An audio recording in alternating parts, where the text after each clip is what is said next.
Hola, hola, hola. Welcome to my channel. Soy Señorita Spanish, and today we're diving right into paper 2. Specifically, we'll be looking at directed situations from last year's papers. We'll be focusing on January as well as May 2023.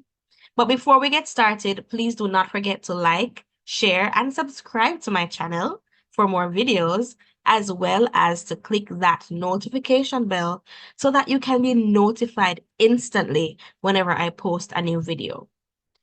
Vamos a comenzar. Let's jump right in. But before we do, I have some tips for you. Tip number 1. When responding to situations, you do not write more than one sentence for each situation. Please be very careful not to end your sentence prematurely without having covered everything that you need to respond to. Watch out for your punctuations. Ensure that you put them at the end of whatever is said or to separate your thoughts with a comma. Tip number 2 is to identify the function being tested in each question. For example, permission, request, invitation, etc. Each situation is asking you for something in particular. Figure that out first and then you answer the question. Tip number 3, identify to whom you are speaking and then use the appropriate register. Are you speaking to a stranger or an adult, someone in authority, or are you speaking to a family member or a friend? If so, you have to use the tú form versus the usted form, formal or informal. Let's jump right into January 2023.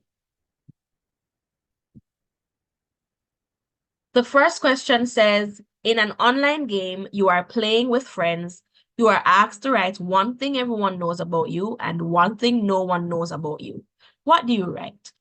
So for a question like this, you just get right to it. State 2 sentences about yourself. Of course, putting it in one actual sentence. So since the situation said that you're a gamer, one thing that everyone should have known is that I like to play video games.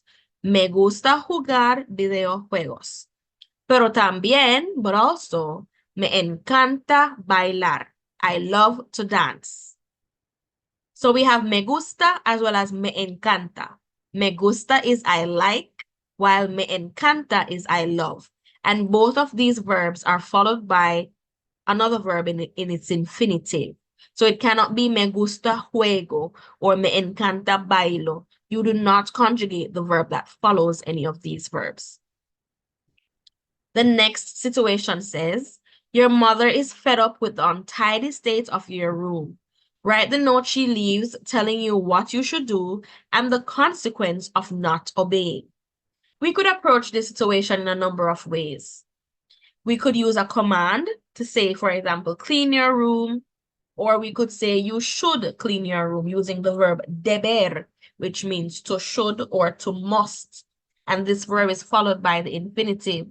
So, for example, tú debes limpiar, or we could use necesitar, you need to. Tú necesitas limpiar. I approached it, however, by using a command. Limpia tu dormitorio ahora mismo o te castigaré. Clean your room right now or I will punish you. Please do not forget to answer both parts of the question. So not only were we to state what you should do, we were also to state the consequence of not obeying this. So I put or I will punish you, which is the future tense, showing what would happen if you do not clean your room. The next situation says your Bolivian friend wants to know more about your family celebrations. Write the text you send mentioning 2 things your family does on a special occasion. Para la Navidad, mi familia y yo decoramos el árbol navideño e intercambiamos regalos. So the special occasion that I chose was Christmas, and I simply said what me and my family usually do. For Christmas, my family and I decorate the Christmas tree and exchange gifts. So we have the verb intercambiar, to exchange. Now, we have to ensure that we double check our grammar. So we started out by using the nosotros form to state my family and I. Please ensure that both of your verbs are following the same structure. So don't say mi familia y yo decoramos, and then you go back and put intercambiar, the infinitive in the middle of the sentence. So ensure that you are uniform and consistent. Also, I'd like to highlight that the word and changes to e. The word e, as in letter Y, changes to e, as in letter E, before words that begin with letter I. So here we were saying and exchange, and the word exchange, intercambiar, begins with an I. So we need to change the letter Y for and to the letter E, which also means and. And this is so that the sounds are now distinct instead of sounding similar. So, navideño intercambiamos regalos. The next situation says, your teacher asked the students in your class to submit a note with 2 short questions that they would ask a celebrity who will be visiting your school soon. Write your note. So in your note, you are to ask 2 questions to a celebrity, which in my opinion is a stranger. So you're to be formal with this person, which basically means whichever verbs you're using, you are to use the usted form of the verb, as well as the formal forms of whichever word you need to use. So the response I gave was, ¿de dónde es y cuál es su profesión? Where are you from and what is your profession? And I used es, which comes from the el, ea, usted, part of ser, instead of eres, which would be the to form, because we're focusing on the formal register. I also used su, which means your, formally, instead of tu, which also means your, but that one is informal. The next question says, you are at the shopping center when you see a sign announcing a big sale in a certain store. Write the text you sent to your sister, mentioning what kind of sale it is and offering to do something for her. So we could say, oh, there is a certain kind of sale. Do you want me to buy something? Or I am going to look for something for you. But we have to ensure that we answer both parts of the question. So I said, hay una venta de zapatos. Yo voy a buscar un par de tenis para ti. There is a shoe sale. I am going to look for a pair of sneakers for you. Bueno. So I would have responded to both parts of the question.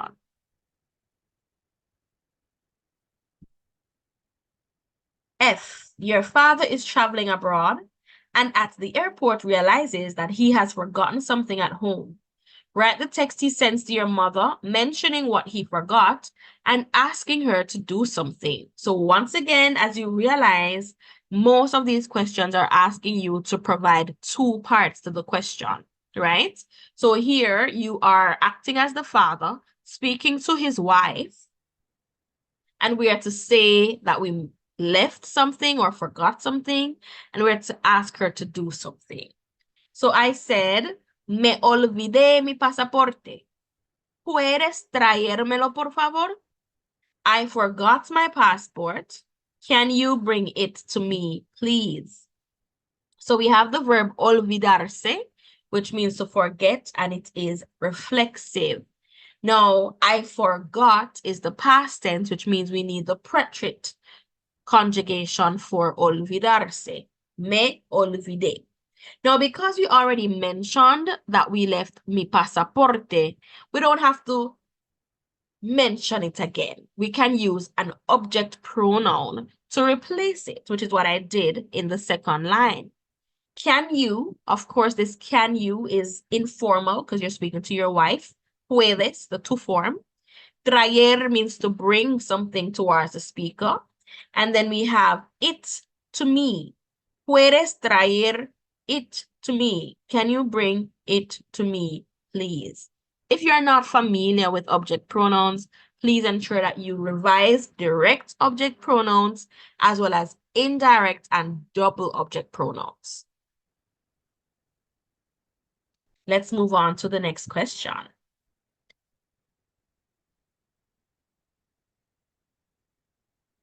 You enter a competition that requires you to post on Instagram 2 things you would do to keep your community clean. Write the post. Now, of course, the first thing we do before answering a situation is analyze what am I to do again, right? So we are to state 2 things, right? And it's 2 things that we would do, which says to me that that is the conditional tense, because the conditional tense is stating something that you would do given a certain condition. So based on the wording of this one, I would use a conditional tense. And here we are using verbs that have to do with the environment and keeping it clean. So I stated, yo recogería la basura en las calles y yo cortaría los céspedes. I would take up the trash or the garbage from the roads and I would cut the lawns. The conditional tense is formed very simply, with the exception of a few irregular verbs. Most verbs are regular. So you take the infinitive form of the verb and you add ia for the your form, which is pretty simple to remember. If you're not familiar with the conditional tense, please ensure that you revise it as well as all the other tenses, because you never know which one you'll be using throughout paper 2. Recoger can mean to collect, but it can also mean to pick up something from the floor. So it means to pick up, in this case, the garbage, la basura. And then, just to backtrack, cortar is to cut, and los céspedes is the lawns or the grass. The next situation says, during a health crisis, members of the public are given 2 suggestions on how they can avoid getting sick. Write the suggestions that are placed in the newspaper. So once I analyze this situation, I see that I'm speaking to members of the public, plural. I'm speaking to a group of people. So we can use a plural command, or we can say, I suggest that, or it is suggested that, it is advised that you all do this and this. So analyze the situation first before approaching it. Let's see what I said. So I used plural commands to respond to the situation, and I said, tomen las vitaminas y manténganse alejados de los enfermos, which means take vitamins and stay away or stay far from the sick people. If you are unfamiliar with how to formulate plural commands, please ensure that you revise them before sitting this exam. Let's move on to I. Write the note that your neighbor leaves you, instructing you one thing you should and should not do while babysitting his or her child. So once again, you're stating 2 things to respond to the one situation. And of course, you're writing it in one sentence. Do not put a full stop. Do not put 1, 2, no. You're putting it all together. Now, what stands out to me in this situation is the word instructing. So that is a command. And if your neighbor is speaking to you, that means they're being informal with you, right? So one thing that you should do is ten cuidado, be careful. And what you should not do, no uses tu teléfono. So we have a positive command, which is telling somebody what to do, and we have a negative command. Ten cuidado, be careful, y no uses tu teléfono, and don't use your telephone.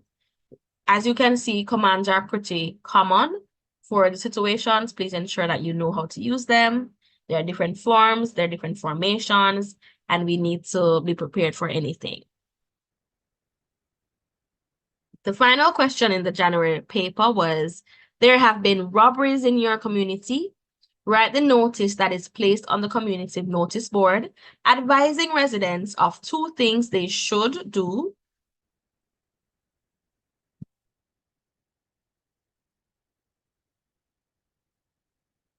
advising residents of 2 things they should do to avoid being robbed. Now, what stood out to me is the word advising. And you're speaking to more than one people. So you're saying, I advise that you all do this, right? So I use the subjunctive mood.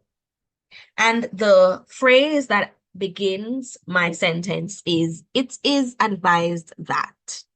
Es aconsejable que cierren tus puertas y caminen en grupos. So it is advised that you close your doors, or you all close your doors and you all walk in groups. So as you can see, the subjunctive mood is formed basically just the same as formal or plural commands, because they both use the opposite ending of whichever verb it is that you're using. If you're unfamiliar with the subjunctive mood, please ensure that you also revise that prior to the exam.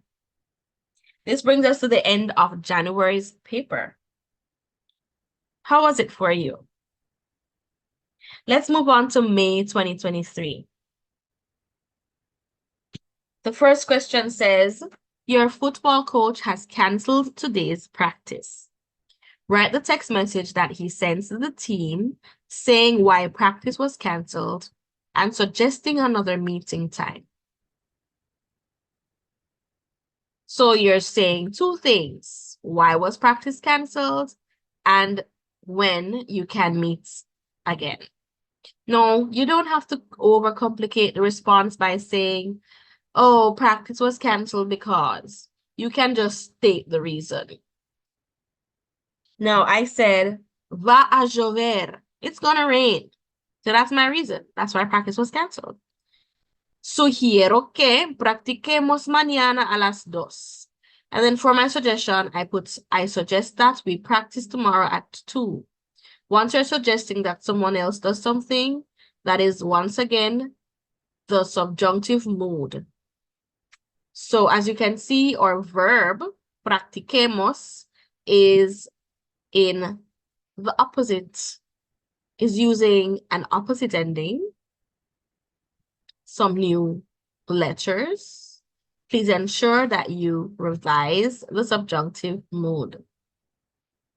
Also note that I did not put a full stop. I simply placed a comma in between my 2 thoughts. Let's move on to the second question. Your best friend is about to enter an important competition and wants your advice on choice of clothing.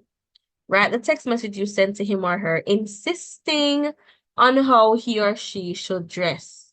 Analyze the situation. What jumps out to me is the word insisting. And once you're insisting that someone does something, that is the subjunctive mood once again. So I said, insisto que tú lleves un traje muy elegante. I insist that you wear a very elegant outfit. The verb that we're using is llevar, to wear, and that is an AR verb. However, when it's in the subjunctive mood, we're using an E and then the S because of the to form. Let's move on to the next question. Your aunt from abroad is visiting soon. Write the message she sends to your father saying how she is feeling about visiting and why. So you don't have to say, oh, I'm visiting soon, I'm visiting on Saturday, and I can't wait. We don't have to go into all those details. We just need to say, I am feeling this way because so and so. What I had said was, estoy muy emocionada porque les extraño mucho. I am very excited because I miss you all a lot. Now, in this situation, you are a woman. So please ensure that your adjectives match. So that is why I put emocionada.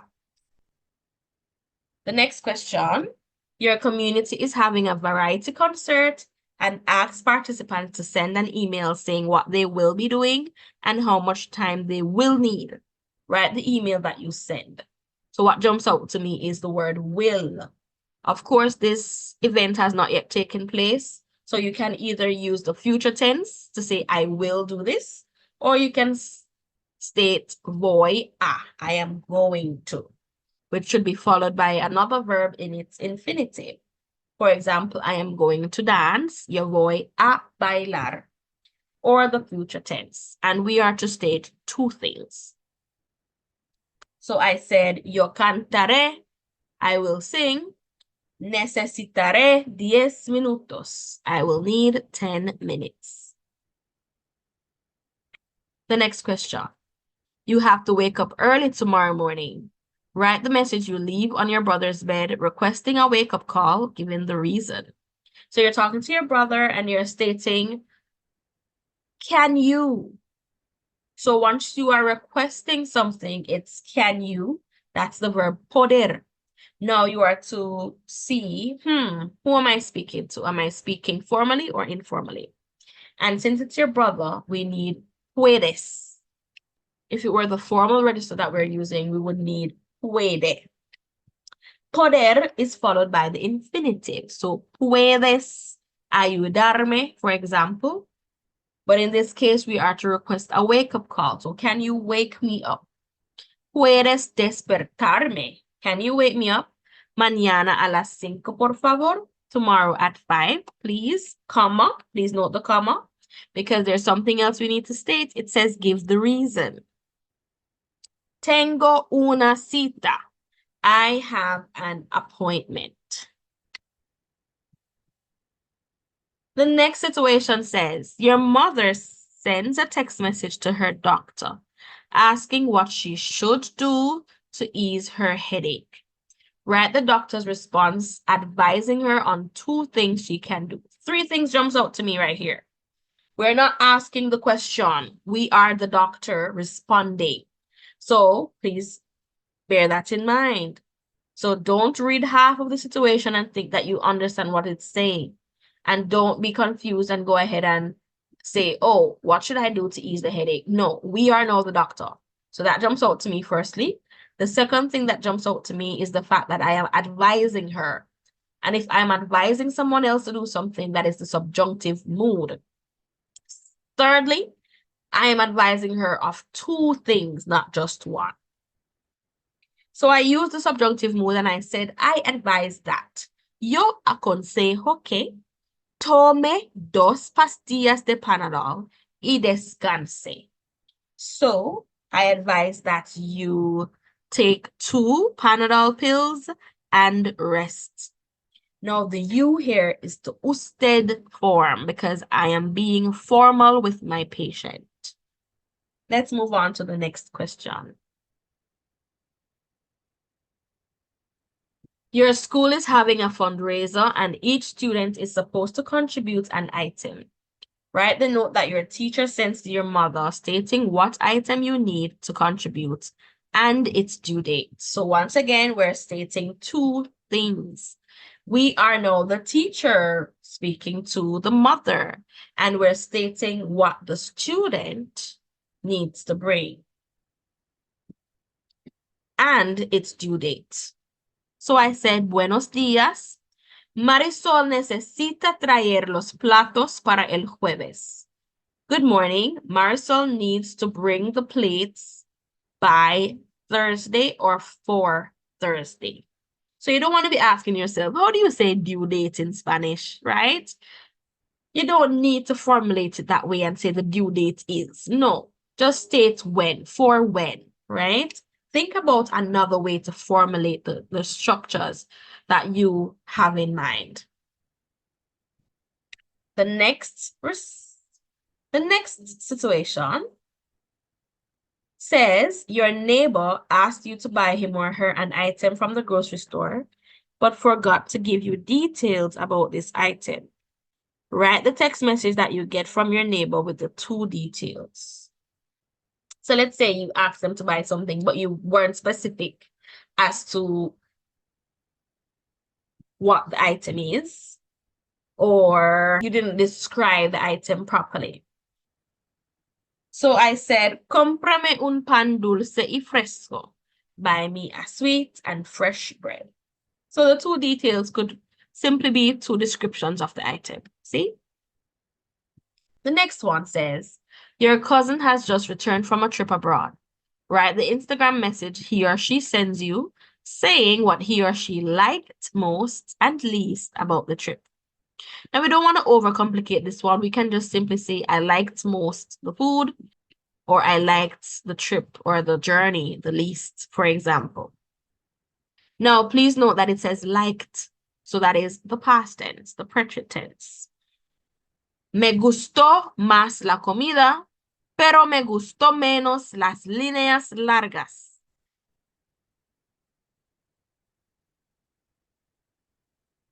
I liked the food the most, but I least liked the long lines. Gustar is a very special verb. It only uses the ele usted or the eos ustedes form because it is used mostly with either verbs or nouns that can be singular or plural. So in this case, in the present tense, it would have to be me gusta, while in the present tense, it would be me gustó, I liked. In the imperfect tense, it would be me gustaba, I used to like. In the future tense, it would be me gustará, which is I will like. In the conditional tense, it would be me gustaría, I would like. And then we have the plural forms of this verb. We've come to the final question for May 2023, which asks, during the pandemic, persons are instructed to do specific things while inside the airport. Write the sign that you see on entering the airport with two of these specific instructions. Once again, you're stating two things and you're speaking to the public, a group of people. So you're using, for example, a plural command. My response is, no fumen y no lleven artículos ilegales. Don't smoke and don't bring illegal articles. Both of these verbs are in the plural command because I'm speaking to a group of people. This brings us to the end of another video. Gracias por mirar. Thank you for watching. All the best in your upcoming exams. Please stay tuned for more videos. Adios.